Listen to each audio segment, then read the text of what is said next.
আসসালামু আলাইকুম, আমি রূপন ভাইয়া। তোমাদের জিএসটি প্রশ্নময় ক্লাসে স্বাগতম। আজকে আমরা পড়াবো পরমাণু মডেল ও নিউক্লিয়ার পদার্থবিজ্ঞান। ইনশাআল্লাহ এই ক্লাস করার পরে তোমার এই চ্যাপ্টারে আর কোনো সমস্যা থাকবে না। আমি যদি দেখি এই চ্যাপ্টার থেকে কি কি কোশ্চেন আসছে, দেখো এখানে আমরা টপিক অ্যানালাইসিস করছি। এখানে জিএসটি তে কি কি টাইপ থেকে কোশ্চেন আসছে, রাদারফোর্ড বোর পরমাণু মডেল থেকে 22-23 সেশনে কোশ্চেন আসছে এবং 24-25 সেশনে কোশ্চেন আসছে। তেজস্ক্রিয় থেকে কততে আসছে, 24-এ আসছে, 23-এ আসছে, 22-এ আসছে। আবার দেখো পিশন এবং ফিউশন বিক্রিয়া থেকে 22-23-এ কোশ্চেন আছে। দেখো একই টাইপ থেকে কিন্তু বারবার কোশ্চেন আসতেছে। আমি যদি বলি এই ক্লাসটা করানোর একটাই উদ্দেশ্য তোমাদেরকে, যাতে তুমি জিএসটি কোশ্চেন সম্পর্কে একটা মানে একটা ধারণা পাও এবং আসলে সত্যি করতে ফিজিক্স যে আমাদের চিন্তা সহজ সেটা তুমি যাতে একটা বুঝতে পারো। সো আমরা যদি প্রথম টাইপটা আলোচনা করি, প্রথম টাইপ হচ্ছে রাদারফোর্ড পরমাণু মডেল। এখন আমি আগে যদি তোমাদেরকে বলি, নর্মালি তুমি একটা জিনিস মনে রাখবা, ধরো একটা পরমাণু, নর্মালি ডেমোক্রিটাস বলছিল যে কি একটা পরমাণু অবিভাজ্য, অর্থাৎ পরমাণু ভাঙা যায় না। কিন্তু পরমাণু পরবর্তীতে বিজ্ঞানীরা এসে বলছে না, আসলে পরমাণু ভাঙা যায়। পরমাণু ভাঙলে আমরা অনেক কিছু পাই, অস্থায়ী কণিকা পাই, অস্থায়ী কণিকা পাই। অর্থাৎ অস্থায়ী কণিকার ভিতরে কি আছে, ইলেকট্রন, প্রোটন, নিউট্রন আছে। তার মানে আমরা যদি বলি পরমাণুর ভিতরে কি আছে, ইলেকট্রন আছে, প্রোটন আছে, নিউট্রন আছে। তাহলে তিনটা জিনিস আছে। এখন প্রশ্ন হলো, এই যে ইলেকট্রন, প্রোটন, নিউট্রন গুলা পরমাণুর ভিতরে কিভাবে অবস্থান করে। এর জন্য বিজ্ঞানীরা বিভিন্ন মডেল দাঁড় করাইছে। একটা রাদারফোর্ড পরমাণু এক কথা বলছে, বোর এক কথা বলছে। তো প্রথম আমাদের আলোচনা হচ্ছে রাদারফোর্ড পরমাণু মডেল। এখন যদি আমি বলি, দেখো এখানে কি কি আছে। রাদারফোর্ড পরমাণু মডেল আসলে কি বলছে, সে কি করছে, একটা স্বর্ণের পাত নিছে। কি নিছে, একটা স্বর্ণের পাত নিছে। স্বর্ণের পাতের উপর জিঙ্ক সালফেটের একটা পর্দা দিছে। কি দিছে, জিঙ্ক সালফেটের পর্দা দিছে। সে দিয়ে কি করছে, আলফা বিক্ষেপ করছে। ম্যাক্সিমাম আলফা কি করছে, এই যে জিঙ্ক সালফেটের যে স্বর্ণের পর্দাটা আছে না, স্বর্ণের যে পাতটা ছিল না, ওটাকে ভেদ করে চলে গেছে।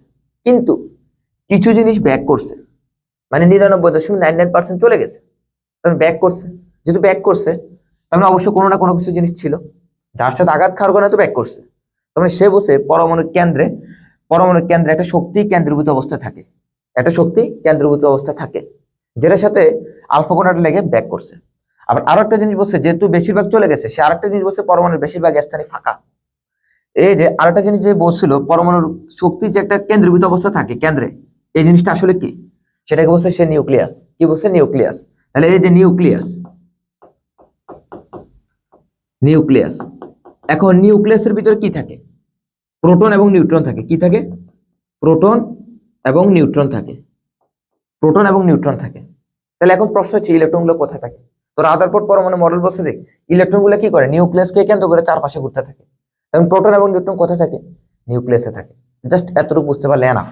দেখো আমরা কোশ্চেন সলভ করি। এখন প্রথম কোশ্চেন রাজশাহী বিশ্ববিদ্যালয় আসছে 17-18 সেশনে, আলফা কণা বিক্ষেপণ পরীক্ষা কে করছে, রাদারফোর্ড। ওকে, পরবর্তী যে কোশ্চেনটা আছে এখানে বলছে নিচের কোনটিতে নিউক্লিয়াসে থাকে না, নিচের কোনটি নিউক্লিয়াসে থাকে না। অবশ্যই ইলেকট্রন, কারণ আমরা কি বলছিলাম, নিউক্লিয়াসে কে থাকে, পরমাণু কেন্দ্রে কি থাকে, নিউক্লিয়াস থাকে। এই যে নিউক্লিয়াস, এই নিউক্লিয়াসে কি থাকে, প্রোটন এবং কি থাকে, নিউট্রন থাকে, প্রোটন এবং নিউট্রন থাকে। আর ইলেকট্রন গুলো কি বলছি, নিউক্লিয়াসকে চারপাশে কেন্দ্র করে ঘুরতে থাকে। সে নির্দিষ্ট কক্ষপথ সম্পর্কে বলে নেই, বলছি ইলেকট্রন গুলো চারপাশে ঘুরতে থাকে।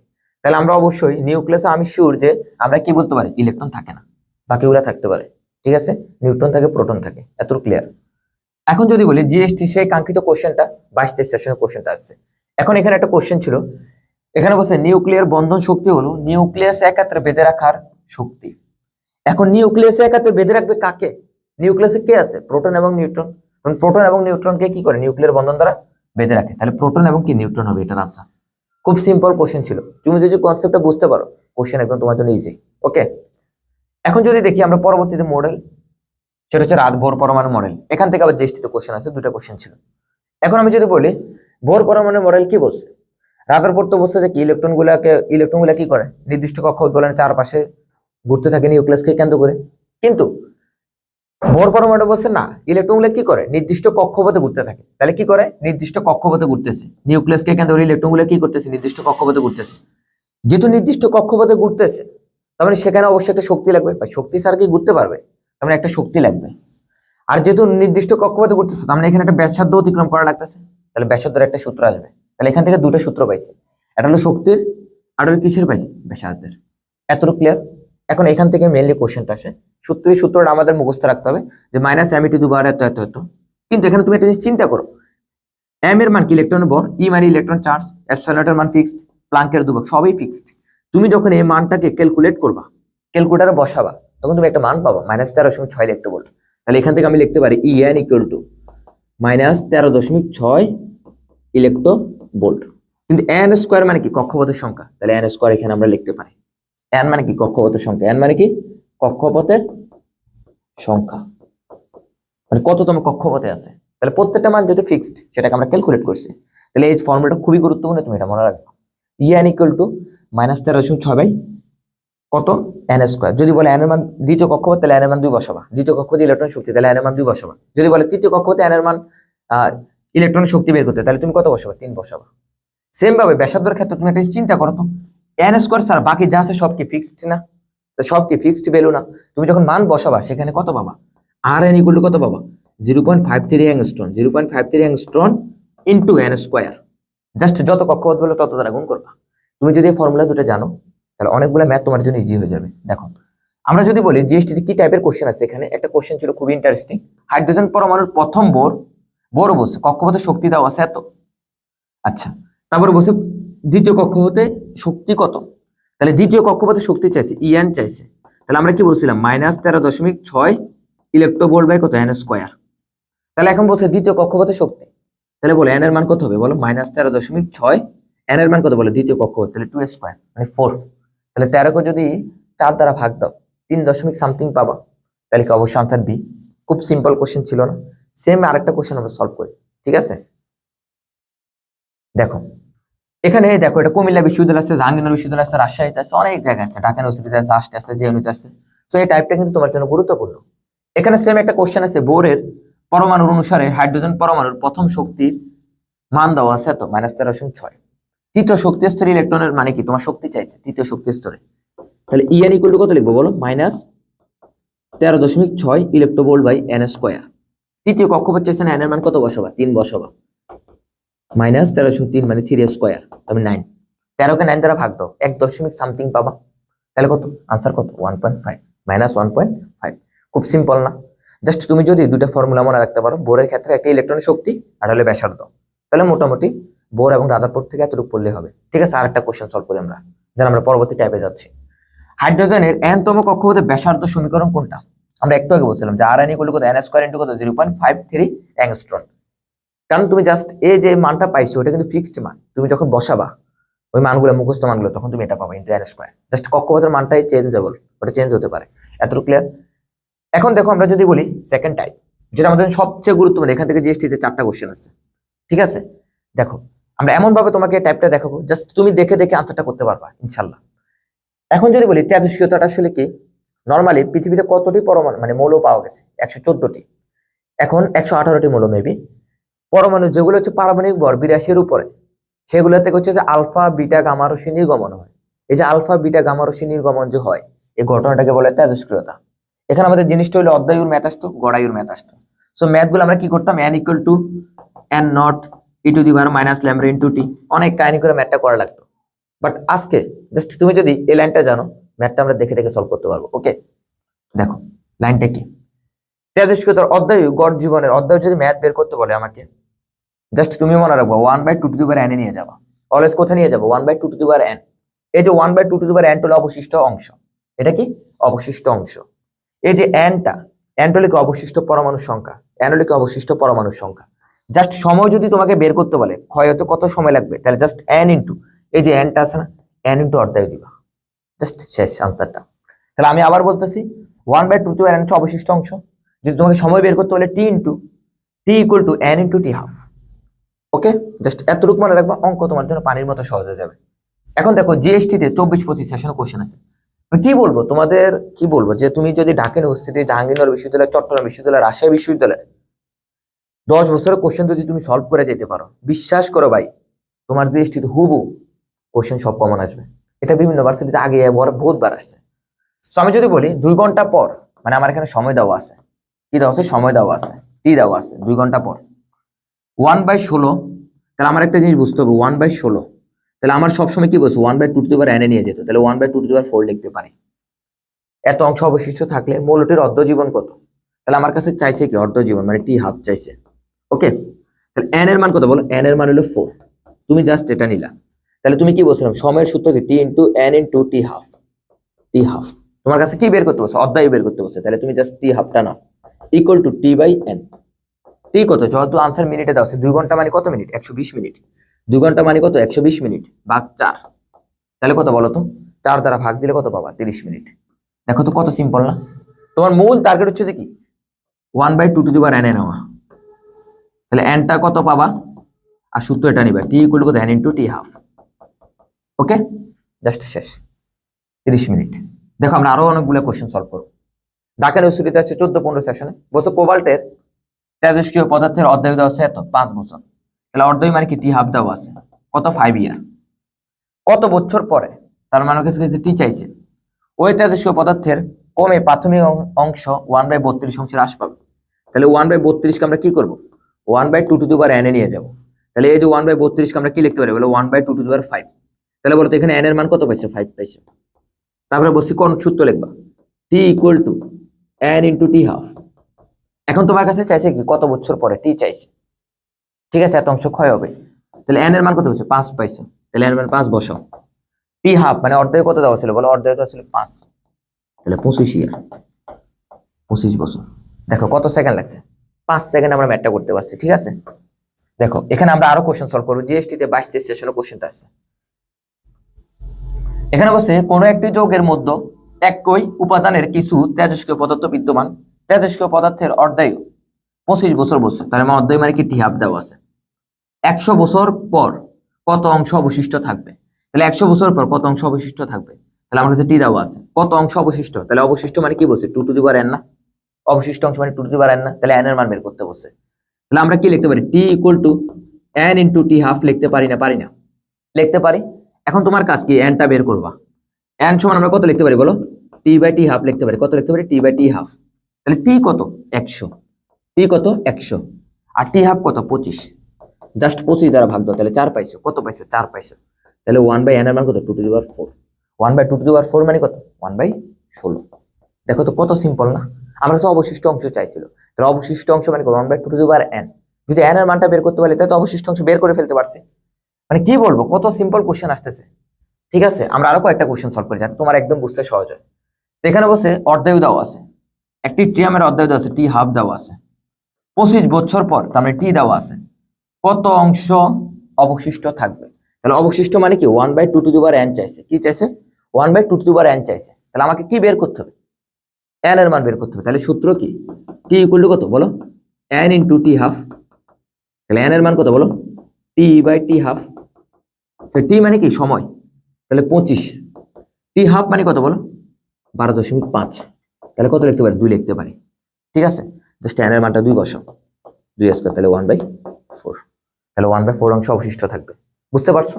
দেখো আমরা আরো দুটো কোশ্চেন সলভ করি, তাহলে ক্লিয়ার হয়ে যাবে তোমার। বলছে র্যাডনের অর্ধায়ু দেওয়া আছে এত। অর্ধায়ু মানে কি? টি হাফ দেওয়া আছে। কি দেওয়া আছে?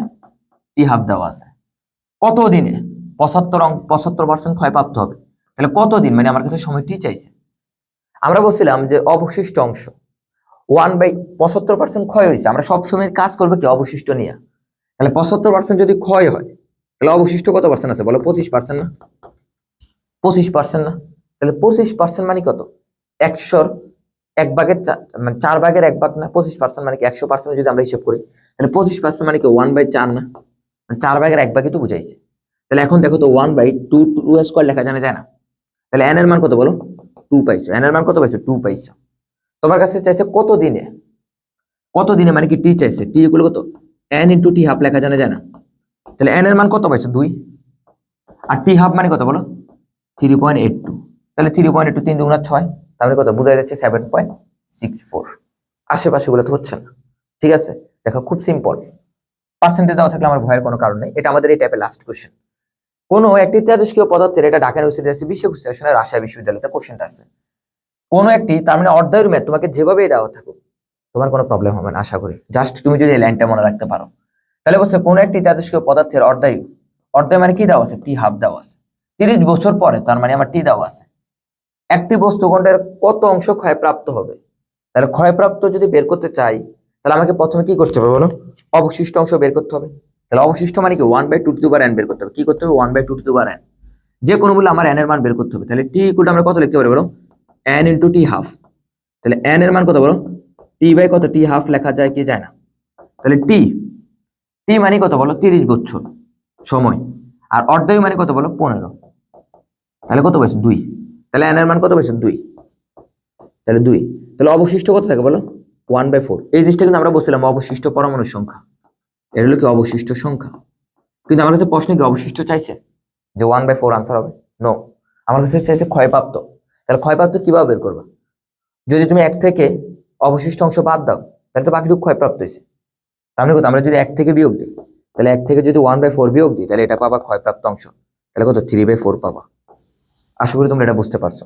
মানে বিষয়টা হলো কি, তুমি যদি বলি 20% ক্ষয় হয়েছে তাহলে অবশিষ্ট কত 80%, ঠিক আছে? 1 থেকে বিয়োগ দিলে অবশিষ্ট অংশ পাওয়া যায়। দেখো এখানে আরো দুইটা কোশ্চেন এখান থেকে জিএসটি তে কোশ্চেন আছে, ঠিক আছে? এই ফর্মুলাটা মনে রাখবা, অর্ধায়ু। অর্ধায়ু মানে কি, আমি যদি বলি একটা পরমাণু অর্ধেক পরিমাণ ক্ষয় হতে যত সময় নেয় তাকে বলে অর্ধায়ু। সো এখানে আমরা এই সূত্রটা পাই, টি হাফ মানে অর্ধায়ু, 0.693, ল্যামডা মানে কি ক্ষয় ধ্রুবক, ল্যামডা মানে কি ক্ষয় ধ্রুবক। আচ্ছা, আর টাও মানে কি গড়ায়ু, তাহলে টাও সমান আমরা কত লিখতে পারি 1/λ। তাহলে আমরা এখানে আরো একটা জিনিস লিখতে পারি, তাহলে ল্যামডা ইকুয়াল এখানে কত লিখতে পারি, কোনায় কোনায় যদি গুণ করি আমরা তাহলে 0.693 বাই কত লেখা যায় বলো, টি হাফ লেখা যায়।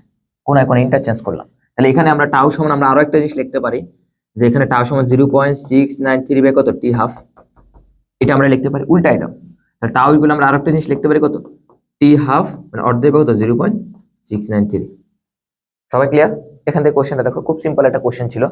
আগে আমরা নরমাল একটা কোশ্চেন সলভ করে জাহাঙ্গীরনগর বিশ্ববিদ্যালয়ে 23-24 সেকশনে কোশ্চেন আসছে। বলছে তেজস্ক্র পদার্থের অধ্যায় দেওয়া আছে, মানে আমার কি দেওয়া আছে, টি হাফ দেওয়া আছে। গড় আয়ু কত বের করতে বলছে, তাহলে গড় আয়ু মানে আমরা কত বলছিলাম, এই যে এখান থেকে আমরা বলছিলাম টি হাফ সমান আমরা কত লিখতে পারি 0.693 লিখতে পারি না ভাই? এই অধ্যায়ে 3 থেকে 4টা সূত্রই আছে, আর কোনো সূত্রই নেই। সূত্রগুলো মনে রাখবা।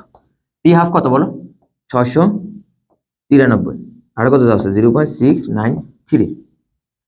তুমি যদি এখান থেকে দশমিকটা উঠাই দিই তাহলে 1 দিবা, কয় গড়ের জন্য 1 গড় আগে 1 2 3 গড় না, তাহলে 3টা শূন্য দিব উপরে, ঠিক আছে? তাহলে তো এটা কাটাকাটি যায়, তার মানে আনসার হচ্ছে 1000। খুব সিম্পল একটা কোশ্চেন ছিল। দেখো জিএসটি তে কোশ্চেনটা আছে 23-24 সেশনে। এখন যদি বলি এখানে অর্ধ জীবন কত দেওয়া আছে, টি হাফ দেওয়া আছে, কি দেওয়া আছে, টি হাফ দেওয়া আছে। গড় আয়ু বের করতে বলছে, তাহলে গড় আয়ু টাউ গুলো কত লিখতে পারি বলো, টি হাফ বাই 0.693 বাই লিখতে পারি আমরা। এখন তুমি একটা চিন্তা করো, টি হাফ কত দেওয়া আছে 1590, খুব কাছাকাছি ক্যালকুলেশনটা দিয়ে দিছে, ঠিক আছে? 0.693। এখন আমরা একটা জিনিস কাজ করতে পারি, ধরো আমরা যেহেতু কাছাকাছি, এটাকে আমরা চাইলে 1590 না, এটাকে আমরা ধরো হচ্ছে যে কাছাকাছি 0.69, তাহলে 0.7 ধরে নিই, ধরো 0.7 ধরে নিয়েছি, মানে অ্যাপ্রক্সিমেট করে আমরা আনসারটা বের করার চেষ্টা করতেছি। তুমি যদি এখান থেকে একটা দশমিক উঠাতে চাও তাহলে এখানে উপরে 10 দিতে হবে, উপরে 10 দিবে, একবার উঠেছি। এখন আমরা যদি এখানে ধরো শূন্যটা থাকুক, এই যে 159 নিয়ে কাজ করি, 7 দ্বারা যদি ভাগ করি তার মানে এখানে কত পাবা, এই যে 2 না, 15কে যদি 7 দ্বারা ভাগ দাও তাহলে 2 পাইছো, আর এখানে ভাগশেষ থাকে 1, তাহলে 19, তার মানে 3 থেকে একটু কম পাইছো। কত পাইছো, 3 থেকে একটু কম, মানে বিষয়টা আমি বুঝাই দিচ্ছি। তাহলে দেখো মানে এই বিষয়টা হচ্ছে কত, 159কে যদি আমরা 7 দ্বারা ভাগ দিই, শূন্যটাকে আমরা এই পাশে রাখলাম, এই দুটো শূন্য থাকুক, কোনো সমস্যা নাই, তাহলে কত পাইছো 2 না, মানে 14 দিলে, তাহলে এখানে কত পাইছো 1, মানে 19, তাহলে 3 সাথে 21, 21 থেকে একটু কম আছে না, তাহলে 9 থেকে একটু কম আছে, তাহলে মনে হতো 9 দিলাম, কম আছে, তার মানে পাশে দুটো শূন্য আছে কিন্তু, তার মানে কত 3000 থেকে একটু কম, তাহলে 3000 থেকে সবচেয়ে কম কত আছে, মানে এই যে মানে 3000 থেকে একটু কম, মানে 2290 আনসারটা দিবা। বুঝতে পারছো মানে আশা করি, মানে তোমার দেখো খুব কাছাকাছি মানটা দেওয়া আছে, তোমাকে এটা একটু ক্যালকুলেট করতে হবে একুরেটলি। যে জিনিসটা থেকে লাস্ট টাইপ আমাদের কোশ্চেন আছে ফিউশন বিক্রিয়া, ফিউশন বিক্রিয়া খুবই সিম্পল। দেখো একটা ক্লাস এই কোশ্চেনটা দেখো, ফিউশন বিক্রিয়া এবং কি ফিউশন বিক্রিয়া কি যদি বলি, ফিউশন বিক্রিয়া হচ্ছে যে কি, ধরো তোমার হচ্ছে যে জাস্ট ফিউশন মানে কি ভাঙন, এটা মনে রাখবা। ফিউশন বিক্রিয়া মানে কি টাইপ 3, এটা ভাঙন।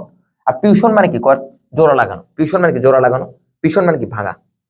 তাহলে এখানে কাহিনী হচ্ছে নিউক্লিয়াস নিয়ে, ভারী নিউক্লিয়াস, এই যে ধরলাম একটা ভারী নিউক্লিয়াস যদি ভাঙে 2 বা ততোধিক হালকা নিউক্লিয়াসে পরিণত, অর্থাৎ একটা ভারী নিউক্লিয়াস কি হবে 2 বা ততোধিক হালকা নিউক্লিয়াসে তৈরি হলে সেটাকে বলা হচ্ছে কি ফিউশন বিক্রিয়া। আর যদি এখানে ঘটনাটা উল্টা, দুটো হালকা নিউক্লিয়াস যুক্ত যদি একটা ভারী নিউক্লিয়াস তৈরি করে তাহলে সেটাকে বলে ফিউশন বিক্রিয়া। একটা জিনিস মনে রাখবা, যখন একটা বস্তু মানে একটা শক্তিশালী নিউক্লিয়াস ভেঙে দুটো হালকা বস্তু হালকা নিউক্লিয়াসে পরিণত হয়েছে, তখন এটার বলছি ফিউশন বিক্রিয়া। তখন অনেকগুলো শক্তি, কিছু শক্তি নির্গত হয়, কিছু শক্তি উৎপন্ন হয়। কত শক্তি উৎপন্ন মোট 200 মেগা ইলেকট্রোভোল্ট। সেক্ষেত্রে মনে রাখবা যখন ফিশন বিক্রিয়ার ক্ষেত্রে নিউক্লিয়াসটা ভাঙে তাহলে সেখানে কি আছে, নিউক্লিয়াস ভাঙলে কি আছে, নিউট্রন আছে। তাহলে নিউট্রন একটা শক্তি উৎপন্ন করবে। আবার এই যে ফিশন বিক্রিয়ার ক্ষেত্রে কিছু জিনিস আছে তোমার হচ্ছে যে কি, মানে কিছু ভগ্নাংশ পাওয়া যায়, সেখানে কিছু শক্তি উৎপন্ন করবে। ঠিক আছে, টোটাল কত শক্তি উৎপন্ন করবে, 200 মেগা ইলেকট্রোভোল্ট। এটা মনে রাখবা। ফিশন বিক্রিয়ার ক্ষেত্রে অ্যাটম বোমা এক্সাম্পল মনে রাখবা। ফিশন বিক্রিয়ার ক্ষেত্রে সূর্য শক্তি, এটা মনে রাখবা। দেখো তাহলে এক্সাম্পলটা দেখো। এখানে বসে জিএসটি তে কোশ্চেনটা ছিল 24-25 সেশনে, যে দুটি হালকা মৌল, তাহলে দুটো হালকা মৌল একত্রিত হয়ে ভারী মৌল তৈরি করছে। তাহলে দুটো হালকা মৌল একত্রিত হয়ে ভারী মৌল তৈরি করছে, তাহলে যুক্ত হয়েছে না? তাহলে এটা কি, ফিউশন বিক্রিয়া। তাহলে কি বিক্রিয়া, নিউক্লিয় ফিউশন বিক্রিয়াটা। ক্লিয়ার? তাহলে এটা নিউক্লিয় ফিউশন বিক্রিয়া। এখন দেখো জিএসটি 22 সেশনে আরো একটা কোশ্চেন আছে, খুবই মজার কোশ্চেনটা, একটু বুঝার আছে। নিউক্লিয়ার ফিউশন বিক্রিয়া, তাহলে ফিউশন মানে কি, একটা ভাঙিয়ে দুটাতে তৈরি হয়েছে। একটা ভারী নিউক্লিয়াস ভেঙে যখন দুটাতে তৈরি হয়েছে, মানে দুটা নিউক্লিয়াসে তৈরি হয়েছে, তখন আমরা কি বলছিলাম, অনেকগুলো শক্তি উৎপন্ন হয়েছে। এই যে শক্তিটা যে উৎপন্ন হয়েছে, তখন আমরা কত শক্তি উৎপন্ন হয়েছে বলছি, 200 মেগা ইলেকট্রোভোল্ট। 200 mega electronvolt. ঠিক আছে, তাহলে 200 মেগা ইলেকট্রোভোল্ট। তাহলে সেক্ষেত্রে যখন এটা ভাঙছে, তখন এখানে কি আছে, নিউক্লিয়াসের ভিতর কি ভগ্নাংশগুলো আছে না? তাহলে আমরা বলছিলাম ওইটার একটা শক্তি পাওয়া যাবে। তাহলে ওইটার একটা মানে নিউক্লিয়াসের একটা ভগ্নাংশের শক্তি পাওয়া যাবে, এবং নিউট্রনের একটা গতি শক্তি পাওয়া যাবে। যেহেতু ভাঙছে, তাহলে একটা বেগ নিয়ে কিন্তু এটা বের হবে। তাহলে এখানে দুটো শক্তি পাওয়া যাবে, ফিশন বিক্রিয়া, ফিশনের ভগ্নাংশ, এবং এটার নিউট্রনের গতি শক্তি পাওয়া যাবে। এতটুকু ক্লিয়ার? এতটুকু মনে রাখবা। কারণ এখানে ভাই নিউট্রনের বিভব শক্তি কই আসবে, কোথায় আছে বিভব শক্তি, আছে? নাই। শুধুমাত্র ফিউশন ভাঙনের গতিশক্তি না, কারণ ভাঙলে ফিউশনের ভাঙার গতিশক্তি না, তো ফিউশনের না, কারণ এখানে তোমার নিউট্রন আছে, নিউট্রনের একটা গতিশক্তি পাওয়া যাবে, সেটা গতিশক্তি প্রাপ্ত হবে। তাহলে আনসার হচ্ছে বি। এখানে দেখো জাহাঙ্গীরনগর বিশ্ববিদ্যালয়, কুমিল্লা বিশ্ববিদ্যালয়, হাতিদানে অনেক জায়গায় কোশ্চেনটা আসছে। তো কোশ্চেনটা বলছে সূর্য শক্তি পায় কোন বিক্রিয়া। তাহলে আমরা একটু আগে বলছিলাম সূর্য শক্তি পায় কোন বিক্রিয়া, নিউক্লিয়ার ফিউশন বিক্রিয়া। ঠিক আছে, আজকে ক্লাসটা এতটুকু পর্যন্ত। এই ক্লাসটা করার একটাই মূল উদ্দেশ্য, যাতে তুমি জিএসটি এর কোশ্চেন সম্পর্কে একটা আইডিয়া পাও, যে সত্যিকার অর্থে কোশ্চেনগুলো সহজ আসে। তো তোমার বিশ্ববিদ্যালয়ে চান্স পাওয়ার জন্য তোমার মূল কাজ হচ্ছে যে দুটা জিনিস, যে তোমার কাজ হচ্ছে কনসেপ্টটা ক্লিয়ার করা, জিএসটি প্রশ্ন সলভ করা, ঢাকা, চট্টগ্রাম, রাজশাহী, জাহাঙ্গীরনগর, এই চারটা ইউনিভার্সিটির কোশ্চেন সলভ করে যাও। ইনশাআল্লাহ তোমার প্রশ্ন ব্যাংক, মানে তোমার কোশ্চেন তুমি কখনোই আর আটকাবে না। তুমি দেখবে যে তোমার প্রত্যেকটা জিনিস তোমার মনে হবে যে আমি তো কোথায় যেন পড়ছি, আমার সবকিছু কমন মনে হবে। পরীক্ষার হলে যাবা, পরীক্ষা দিবে, ইনশাআল্লাহ চান্স পেয়ে যাবা। ভাইয়ের জন্য দোয়া করবা। ইনশাআল্লাহ খুব শীঘ্রই নেক্সট ক্লাস তোমাদের সাথে দেখা হবে।